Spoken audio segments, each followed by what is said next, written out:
What's up, my Blazing Knights? It's me, Blazeix, and welcome back to Blazeix Reacts. Today, we're gonna be reacting to who would canonically win, Sonic the Hedgehog or Fox McCloud from Smash Bracket. Yes, I already know I've reacted to this, but apparently there was a rematch, and a lot of you were giving me slack about it in the last video.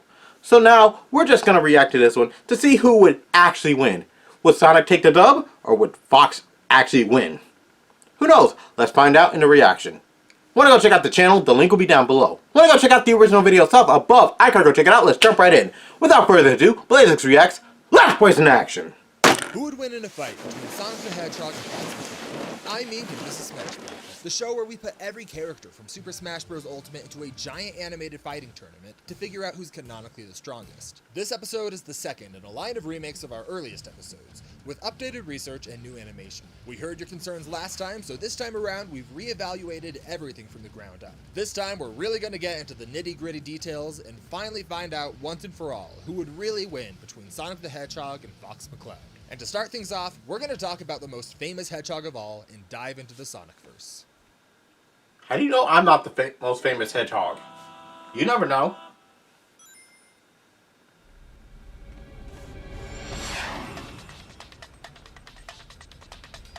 Okay, Sonic is more famous than I am. Alright, let's run this one more time. My name is Sonic. Sonic the Hedgehog. I'm the fastest thing alive, and for years, I've been the one and only Blue Blur. I'm pretty sure you know the rest. I saved a bunch of people, kicked some baldy butt, saved the world, and then I saved the world again, and again, and again, and again. And I, did this. We forget about We don't that. really talk about that one. Look, I'm a comic book, I'm cereal, I had a Christmas special, I have an excellent theme song, and that's so-so popsicle. I mean, I've looked worse. But after everything, I still love being me. I mean, who wouldn't? So no matter how many hits I take, I always find a way to come back. Because the only thing standing between my world and oblivion is me. There's only one Sonic the Hedgehog, and you're looking at him. My boy.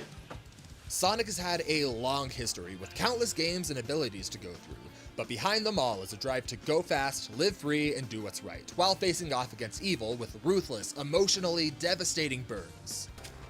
Hey! I've been looking for you, Baldy McNosehair! Where are your Baldy McNose hair! But quips aside, he especially has a passion for protecting nature and life forms who can't help themselves. And Yeah, apparently he's so fast he can make rainbows appear. He destroys. My favorite display of this kindness is in the Chow Garden from Sonic Adventure 2, which honestly has probably taken up hundreds of hours over my life. Anyway, he raises them before my eyes, puts them through kindergarten, and buys them food on the black market. You know, good parent stuff. But it turns out that they aren't just cute pets. The Chow that he bonds with have been known to fight by his side or grant him special abilities. Like Cheese! Cheese exists! You know, I wonder if the Sonic Chows feel bad that he didn't choose to take them over the other Chows when they went so hard into that branding. But even though Sonic has a softer side, he isn't afraid to take a stand and do what's right by zooming around with his signature super speed. While Sonic normally travels somewhere between 1 and 3 times the speed of sound. Actually, you know what? I want to know who's faster. Sonic or Flash? Probably the The present Flash. display is here, where he rammed through chaos at over 300 times the speed of sound. But the most impressive feat comes from being able to outrace the Wisps. For context, Wisps are small alien creatures that were kidnapped and enslaved by Dr. Eggman to assist in his evil plans. Sonic Not colors only are if they you've the never played cutest that. little things ever, but when Sonic saved them, they granted him powerful abilities. Things like turning Sonic into a high-speed energy beam, or a pseudo-black hole that sucks in everything around him, or an asteroid with a similar effect. Or most dangerously of all, it can turn him into a drill. You know, I feel like maybe these weren't all The correct. thrill that Anyway, pierces Sonic the is heavens! faster than these little guys, which is saying something since even the most basic Wisps were able to fly out of the atmosphere in just a few seconds. By using this space elevator they reach for reference and estimating its distance from Earth, we can calculate that they would have had to be flying nearly 23,000 times the speed of sound, or 2% the speed of light. Sonic's able to use this speed to back up his signature strategy, which I like to call taunt and roll. Sonic loves to get under the skin of his opponents, and he uses it as an opportunity to bash into them at full speed. And if that bashing doesn't work, he tries it again and again and again and again until he can get better results. You know, Pretty if it ain't much. broke, don't fix it. Because this works a surprising amount of time, given that Sonic is strong enough to blast himself through this robot. and he's durable enough to tank being launched into this condensed planet hard enough to make it quake. He also has a decent amount of hand-to-hand fighting experience, as we can see in Sonic Battle, Sonic Frontiers, and the best game of all, Sonic the Fighters. Heck yeah. If he's still I'm sorry, what? He had a he's got plenty of options. fighting game? Thanks to his handy-dandy magical briefcase, yes really, Sonic can carry those wisps that we mentioned earlier, as well as plenty of power-ups to use at his discretion. He's got shields to protect him from attacks, both purely physical and elemental, gems that allow him to slow time to increase his own speed or shrink down to How are they manageable going to sizes, use and those several other in speed the enhancement match, items. though? And when that speed is applied to something like ramming into an enemy at max speed, a homing attack at these speeds is like detonating 50 atomic warheads on his opponent with every strike. You know, I say this But pretty can he often, tank but a I rider especially love kick? Sonic. If I were to go through every single item and ability that Sonic has had over the years, we would be here for hours. So unless you want me to sit here and go through a detailed account of Sonic's miniature otters, I think it's best that we stick to the most important stuff. Because when you've been around for as long as Sonic, you end up with an arsenal so huge that you get things as mundane as glue to stick your enemies into place, or magic gloves that turn his opponents into little bubbles, or something. You know, I can't figure out what's happening here. The robot explodes, and then it's in the bubble, non-exploded. Wait, this is in Sonic 2! Soul. How have I never noticed Think this? about it. And no need to think about it when he also has powers that cause nearby machines to implode. But the most common thing that Sonic collects are rings. You know, rings are actually pretty easy to pass over, since in-game they're just a collectible that you lose when you get hit. But they actually lend Sonic some legitimate survivability. You know, in retrospect, this makes me really wish that I didn't spend 10,000 rings on the Chow black market to have Amo Chow narrate the game. But what's done is done. never Sonic knew Prime, that we even see existed. Sonic mention how the benefits granted by even just a few dozen of these were enough to make him feel safer in a fight. They act as sort of an extra health bar for Sonic, as the rings absorb damage that would normally be applied to Sonic himself, substituting as a target for his enemies, even taking on non-traditional damage like standing in lava. As long as Sonic has even one ring, he's able to survive just about any attack that's thrown at him. And while in combat, Sonic normally carries a maximum of 999 rings, in Sonic 06, we can see that he's capable of carrying nearly 10 million rings. Dang! That's just too many rings, man. Given that each ring is about half the length of Sonic, if you lined them all up end to end, it would be long enough to wrap a chain around the entire United States 1,000 times over. Sonic's overwhelming wealth aside, his ring count in combat is especially meaningful when you realize that he only loses 10 rings when he's hit in some games. So if we assume that those 10 rings are what's required to reach what would otherwise be his maximum durability, this would mean that a full count of rings would essentially serve as a ridiculously huge, powerful damage buffer. But that said, a strong enough attack could still blow through them in a single hit. Getting rid of his rings isn't as simple of a task as it would sound though, since Sonic can create his own rings just by running. But even if his rings were totally taken out of the equation, Sonic still wouldn't be easy to put down. He's had a variety of items that can bring him back from death several times over. But more than that, Sonic has access to a soul gauge that can also tank attacks for him before allowing him to die. And just like rings, this can also be... Wait a second, is that canon? What I'm getting at is that Sonic is really hard to kill, as I'm sure Dr. Eggman could tell you. Whether it's through revive items, rings, or abilities like parrying incoming attacks, Sonic is just hard to put down. Even more so when we look into his powerful abilities that come from the 7 Chaos Emeralds. These gems awaken new abilities with him, whether it's letting him stop time, or his most notable power, giving him access to ultra-powerful super forms. Super Sonic! Improving Sonic's durability through sheer chaos power, to the point that he could slam through this planet and withstand its explosion basically unharmed. And he can also turn this same energy back on his enemy with a variety of powerful attacks and blasts. More than that though, it also boosts up his speed to around 39% the speed of light, while still maintaining access to all of his previous speed enhancing abilities as before, as well as combat oriented ones like reflecting projectiles with a swipe of his hand. But as some Dragon Ball Z characters would say, this isn't even his final form. When the Emeralds are fully upgraded, Sonic gains access to Hypersonic, who's basically Super Sonic with an extra helping of Chaos power. While the exact stat increase of this form is a little unclear, wait a sec, I never knew this!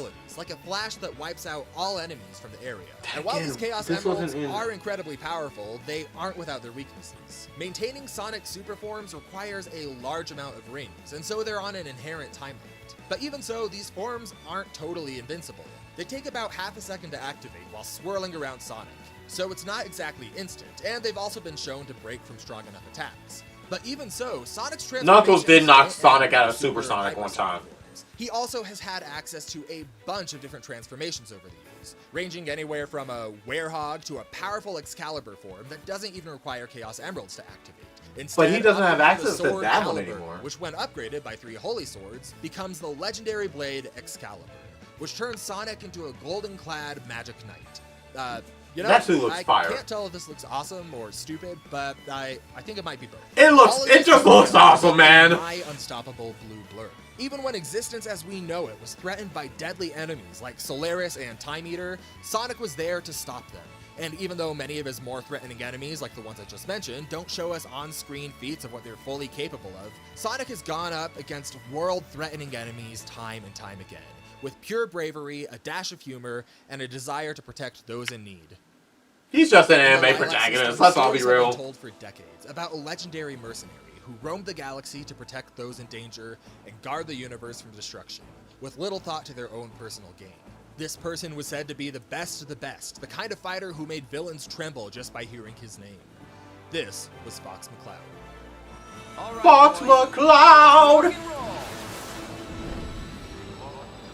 As a child, Fox wanted nothing more than to be just like his father, James, who was the head of an elite mercenary team called Star Fox. But one day, after an investigation into bioweapons went south, James lost his life in a battlefield. This just goes to show you that if a guy like R.I.P. to this James. asks you to go on an investigation for a dangerous bioweapon, far He out just of the looks reach where evil, anyone man. could hear you scream, just say no. The accident not only killed James, but it also ripped a black hole in space that swallowed up an entire meteor field. With the singularity threatening Lilac, and Star Fox no longer in the picture to protect it, the way was cleared for an evil scientist named Andros to launch war against the solar system. But Evil Fox monkey! McCloud wouldn't let him go unchallenged. Unfortunately for He Andros, he had looks so just made cool. an enemy out of someone who wasn't only an expert combatant and a world-class pilot trained by the Cornerian military, but he could also recite the Constitution backwards and belch on command. Andros should have been shaking in his boots. While burping your way through the Constitution is certainly impressive, what's almost as dangerous is Fox's mastery of combat. In his training, he learned how to fight in hand-to-hand combat, and used several weapons to proficiency, such as guns, swords, and a staff. He was so capable that not only could he hold his own in a trial of the gods to test his combat skill with the staff, but the staff was also capable of shooting fire, ice, creating earthquakes, and making Fox completely intangible while holding still. Fox was skilled enough to utilize each and every one of these abilities in a fluid stream of combat, even being able to fight through horrific hallucinations that manifested Fox's deepest fear, which I guess was raptors that could turn invisible.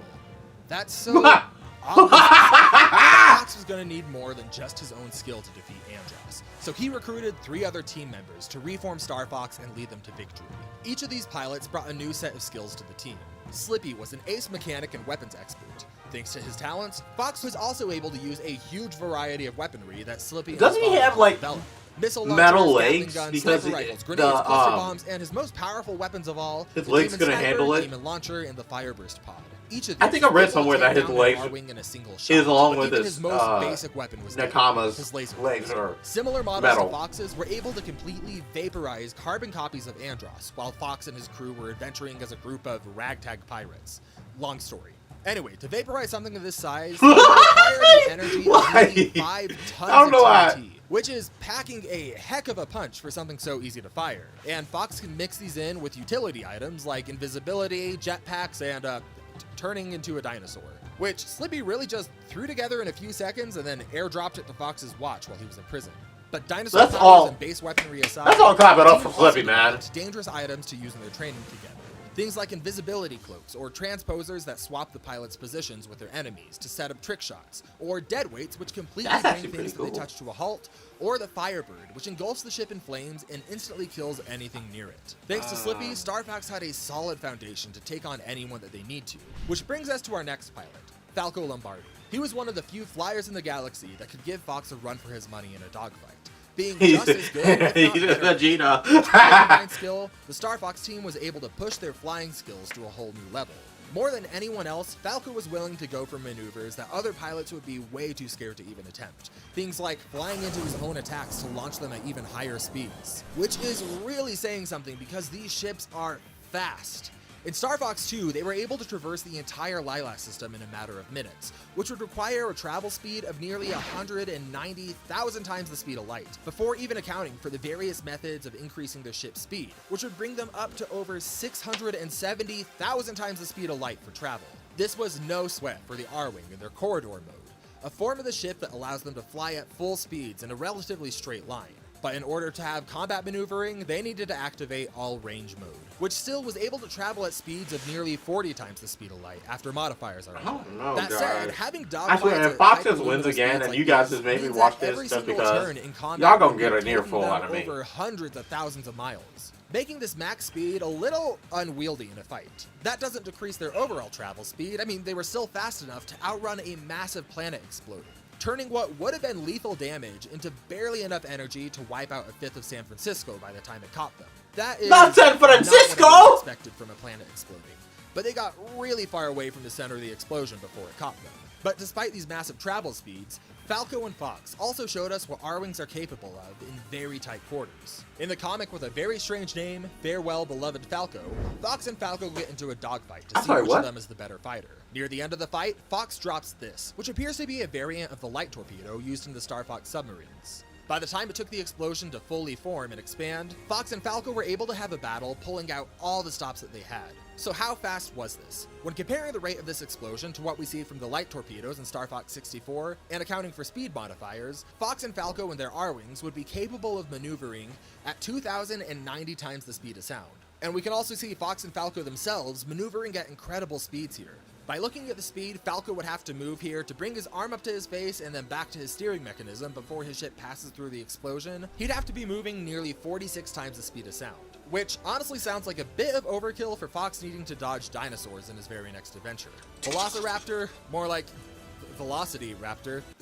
Over the years, this rivalry Fox and Falco only grew more intense as the team obtained newer and newer ships. Things like the Black R-Wing, which increased their power threefold, or the Light R-Wing, which doubles their speed, while the Armored R-Wing doubles their defense. The R-Wings also possessed the ability to reflect projectiles with their signature barrel rolls. And later they obtained a barrel roll to launch attacks back at their opponents for up to 15 times damage with every reflection. These were all possible thanks to their signature G-diffusers. G-diffusers are the lifeblood of the R-Wing and allows them to instantly accelerate and decelerate while also shrugging off devastating attacks. And although it is weak to sustain damage over time or many weaker attacks, it is really, really good at shrugging off one attack at a time.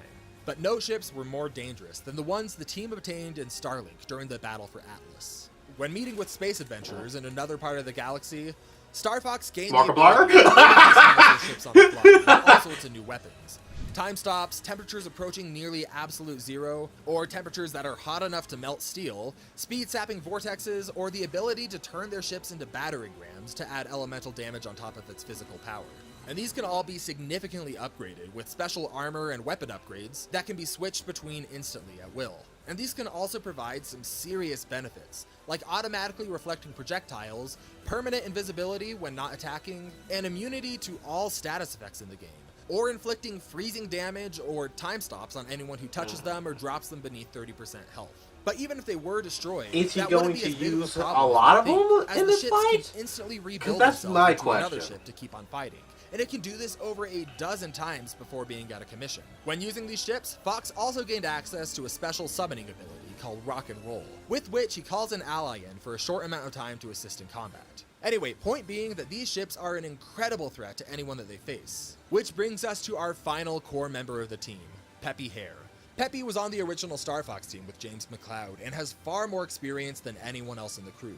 He led the team to victory time after time and became a mentor figure to Fox. With his expertise, the team learned how to use their pre-existing abilities in new and lethal ways. For example, the team developed a signature final attack that nobody would ever think of doing for some reason.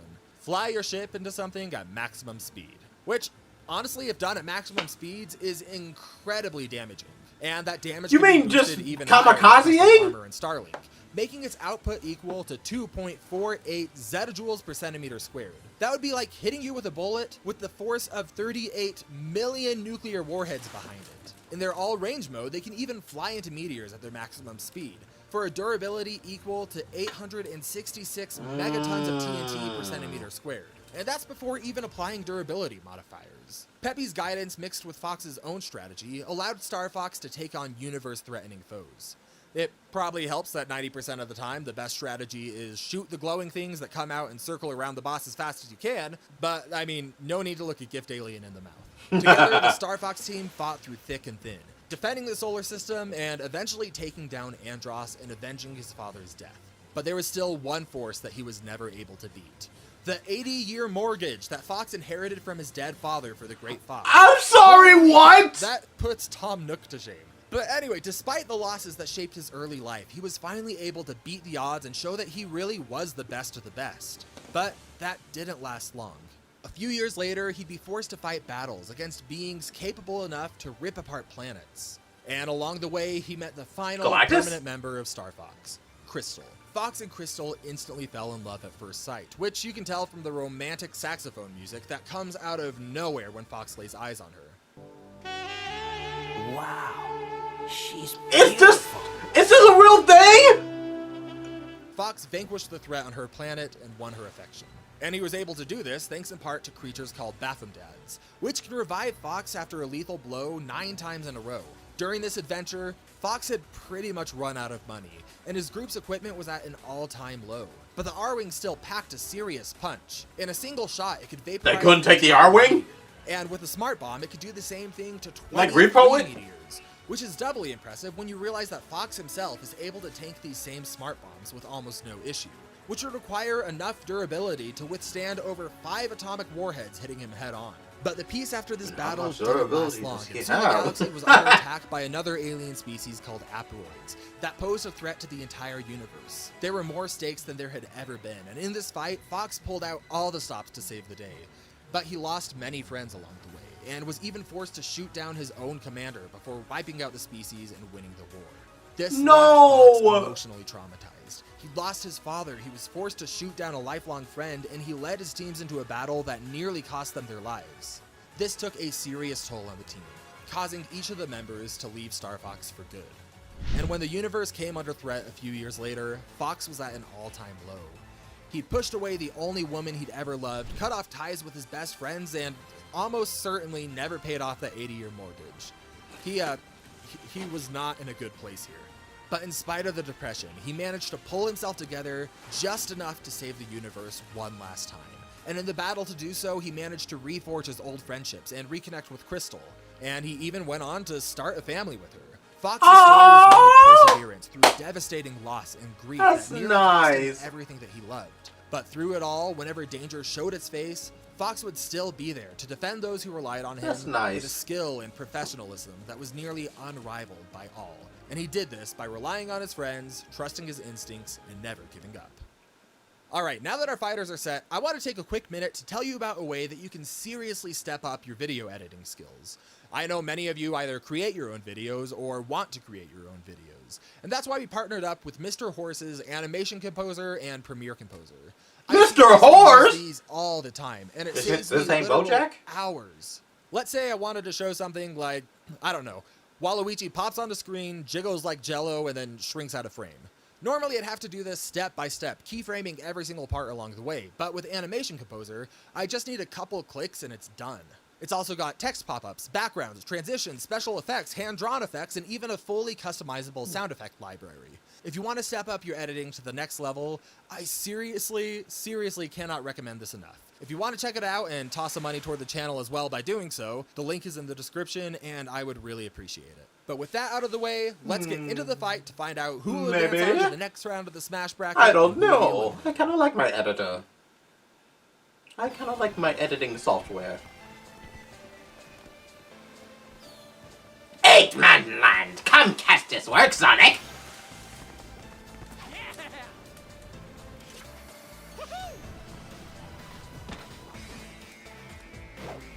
Can't let these guys see me! Gotta get the Chaos Emeralds! Gotcha. We were right. The thief was too fast to hit. Nice job, McCloud. Hey, don't forget who kicked your butt in Titanium. Apparently you didn't kick Sonic, but... If you wanted a good shot of me, you could have just asked. Oh yeah? I'll put it in your obituary. Unless you hand over those gems you stole, then you can run back. How does Fox low-key sound like Yuri Lowenthal? You're gathering the others for me, but I'll be taking them back now. These aren't toys. There's more worlds at stake here than you could possibly imagine. Saving the universe? Is it Tuesday already? I saved the Actually, it is Tuesday when I'm recording this. Taking those emeralds. Can't let you do that, Hedgehog.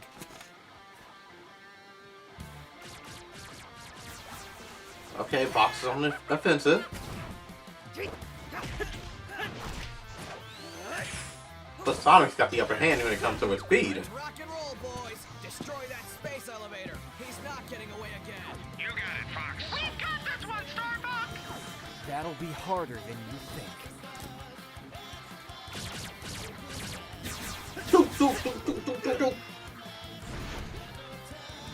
Oh, great. Looks like we've got company. I'll take care of this one.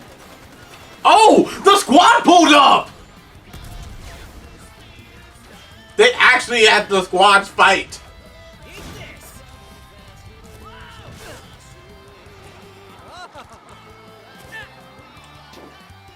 Put a bomb in that! Hey! I asked for no grenades on this. I love it. Man, you're not even back. Dang! He really is Monkey D. Luffying him!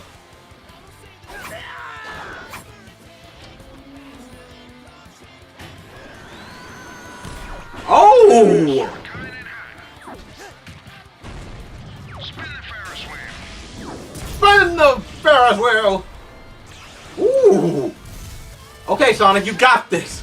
Or maybe Fox got this. Who knows? Time for a little payback. Ooh! Come on, Fox. You're off the game. That was cheap, Falco! Oh no. You're mine. I don't think so. You got Silver and Shadow teaming up? Oh!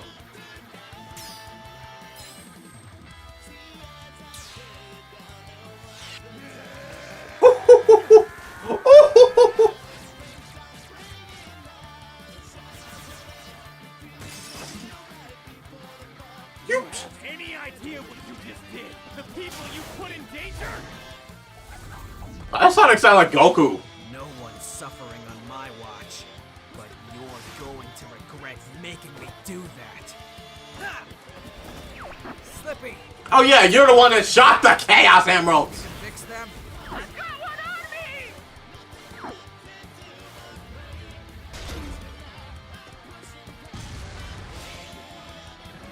Fox, Well, they really cheap shotting Sonic.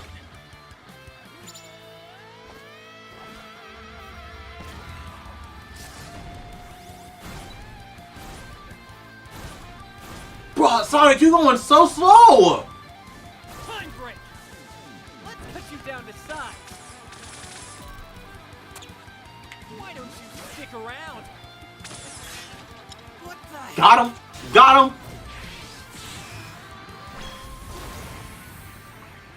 Ooh. He had him jumping through ship to ship. I sense the mighty power. You ready, Caliburn? Give it everything you've got. Oh! Let's do this! Oh, snap! He said they might not be a cannon, but we're making a cannon! Oh! Ooh! Ooh! I guess you were fast enough to eat my dust after all. Now, time to track down those shards. After 10,000 years, it is finally done. Oh my gosh. Okay, not 10,000 years, but this has been going on a long time. And I know that there's a lot of people who thought that this would be a massively easy win for Sonic. But to be honest, he narrowly takes this win here, and there's a lot of complex interactions to find a victory. For example, if you look at the stat breakdown, you can see that Fox had a slight advantage. He has more edges and stats than Sonic. Yet we also immediately run into one of the biggest complications for this match. Each character has two pretty distinct forms that they can fight in. For example, Sonic has Supersonic, or his other transformations, and Fox has the R-Wing, or his other ships. And these forms have drastically different stats, so rather than being able to compare the stats directly like we do in most fights, this match is almost like a tag team where the fighters can swap out with a partner. In order to get a grasp on how this fight would play, we need to look at each individual possibility and figure out how each scenario would go. For each little sub-fight, I'm going to break down the stats of each related fighter so we can see what their strategies look like and how it influences the fight overall. First up is base Sonic versus Fox outside of his ship. At this point, Sonic can both one-shot Fox and massively outspeed him. That said, Fox would only need to shoot him one time with one of his one-shot weapons in order to burn through all of his rings. But any of his other weapons are going to barely even tickle Sonic. Now, Fox does have ways to avoid danger here, like the intangibility from his staff or invisibility from his cloaking device, which he's likely to take advantage of to summon an R-Wing. But even if Fox were to line up a clean shot, he isn't likely to let things get to that point without calling in his R-Wing, where he's by far the most comfortable. And when that's mixed with Sonic's general hesitation to kill his opponents, and Fox's several revives, it's pretty likely that base Sonic versus Fox on the ground is always going to convert into base Sonic versus Fox in his ship. Especially because if Sonic doesn't feel threatened by Fox, he's not likely to turn into Supersonic. The next scenario to mention is Supersonic versus Fox outside of his R-Wing. Now this scenario is very, very unlikely to occur. Like I said, Sonic would have no reason to transform against a grounded Fox, and Fox is most likely to destroy the Emerald while Sonic is trying to transform. He's not exactly subtle or quick with how he does this. But if Fox does fight Supersonic, his only hope is to call in an R-Wing, which would be possible because it can form around him, but extremely difficult. And even if he was pulling his punches, it would be pretty hard for Sonic to avoid killing Fox here. Which means that Sonic probably wants to avoid this situation as well, as he generally doesn't like to kill unless he's forced to. So next up we have Supersonic versus the R-Wing. And this situation is also fairly unlikely to occur. For that reason that I mentioned earlier, Fox is very experienced at shooting down glowing artifacts that pop up and circle enemies to make them stronger or attack him. So with his speed, he's fairly likely to be able to get that off. But let's say that he could transform here. This is actually a pretty bad situation for Supersonic. While Sonic can one-shot the R-Wing and is durable enough to tank most attacks from it, when he turns into Supersonic, he's also giving up a huge amount of versatility for raw power. In this form, Sonic is even more of a straightforward fighter than he usually is. He almost exclusively rams headfirst into his enemies over and over and over, and this would be a very bad idea. Fox's ships can automatically apply status effects like time stops or freezing to Sonic on contact.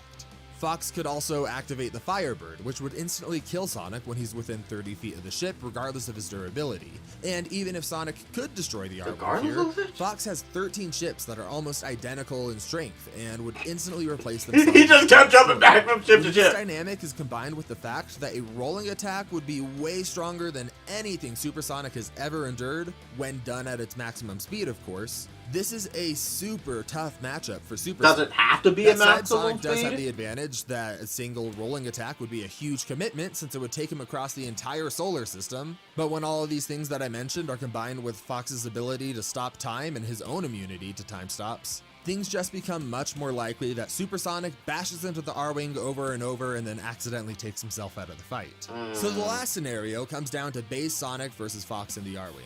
And this is surprisingly not only the scenario that's most likely with this fight, but it's also where Sonic stands the best chance. Surprisingly, base Sonic has a much better chance to take out an R-Wing than Supersonic. Or more accurately, he has enough of an arsenal to be safe from doing so from a distance in a way that prevents Fox from continuing on with his huge arsenal of ships. The R-Wing is too durable for Sonic to meaningfully deal damage to it over and over. And while without rings, the R-Wing would be strong enough to obliterate Sonic with even just a normal hyper laser, Sonic's rings would make him durable enough to survive around 40,000 shots. This means that Fox's only realistic win options here are the same as Supersonic, using the Firebird or the rolling attack. Yet, there's some important differences in this fight than the Supersonic fight that makes this much harder on Fox. First off, Sonic is going to be taking damage from anything that Fox does. but it's not going to be meaningful due to the rings, and so Fox would have no method of determining that before he attacks at least 1 or 2 times. But he's also not likely to keep up a useless strategy after Sonic endures a couple of hits, and so this key time in between his first few attacks and when he starts to adapt is absolutely vital for base Sonic, and he can execute on it far more effectively than Super Sonic. While Super Sonic is most comfortable in the air, base Sonic is far more comfortable on the ground, meaning that Fox's rolling attack is going to be really hard for him to use, since he has a very narrow angle of attack that would work without slamming through the planet that they're able to fight on. And even if the R-Wing could endure that, from a moral standpoint, Fox isn't likely to do that unless he literally has no other option. So while Super Sonic and Sonic in his base form are both likely to default to ramming attacks, unlike Super Sonic, base Sonic has other options that he can use to fight without making direct contact. And while touching the R-Wing is still extremely dangerous for Sonic, and due to the fact that Fox doesn't know how many rings he has to burn through in order to do significant damage, he's unlikely to catch on super quickly that his base lasers aren't as effective as he thinks they are. With his experience, he'd probably just think of it as whittling down a health bar. But Fox isn't stupid enough to keep wasting his opportunities. He's not really stupid at all. Time or sap away his speed, but Sonic just has so many ways he can deal with the R-Wing.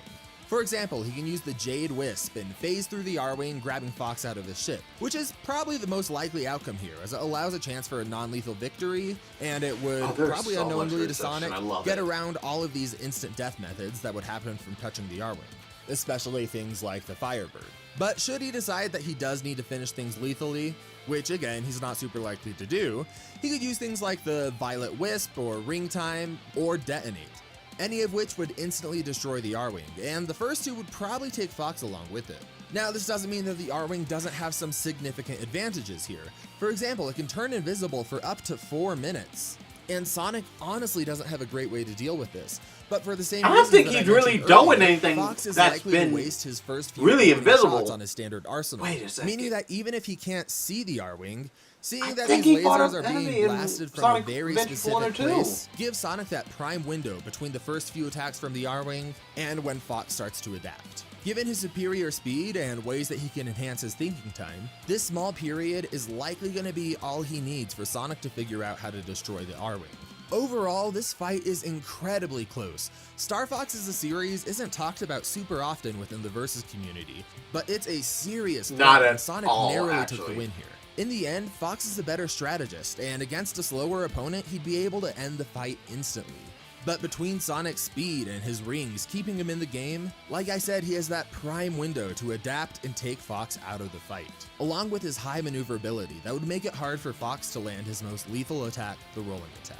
But at the end of the day, the Blue Blur's versatility is just too much for Fox to reliably deal with. Sonic is the winner, and will be moving on to the next round of the Smash Bracket.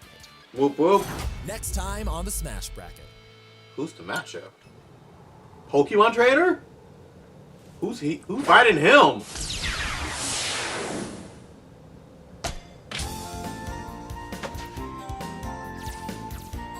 Is that Ness or Lucas? I actually do not remember which one's which.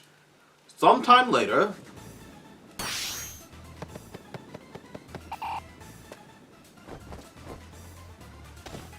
All right, buddy, let's get you back to your friends. Hey, Pop, please pick up immediately. That's so messed up. Oh.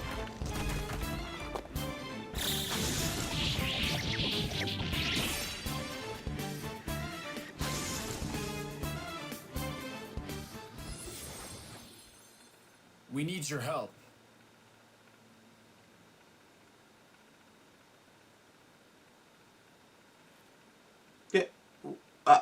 What?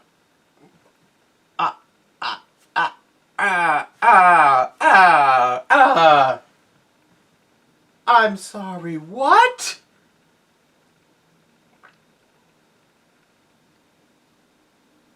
Okay, enough of the end credit scene.